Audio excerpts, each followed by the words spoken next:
O BNG presentou hoxe a súa nova estrategia de infraestructuras para a cidade de Pontevedra. Retirar tráficos innecesarios, sobre todo das parroquias, e tratar con equidade a veciñanza en todas as parroquias é o grande salto adiante que queremos dar neste próximo mandato. E mellorar, obviamente, a calidade urbana e a calidade de vida que poden ter as parroquias de Pontevedra nos vindeiros anos. Para conseguir este obxectivo, o candidato nacionalista reclamou o compromiso das demais administracións. Miguel Anxo Fernández Lores reclamou que tanto o Estado como a Xunta e a Deputación apliquen nas vías da súa titularidade o modelo urbano pontevedrés.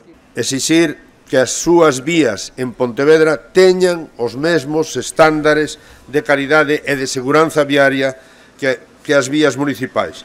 Non pode ser que zonas tan importantes como a Estrada de Vigo en Salcedo, a de Campo Lameiro en Lérez, e Xeve ou a de Pontecaldelas e o Pino Bora en Marcón non teñan o tráfico calmado nin priorizado para as persoas. Os nacionalistas recollen nesta estrategia 16 proxectos para a rede viaria da cidade, implementar medidas de calmado do tráfico en estradas que atravesan as parroquias de Alba, Lérez ou Salcedo, executar a variante de Alba ou rematar a circunvalación son algúns deles.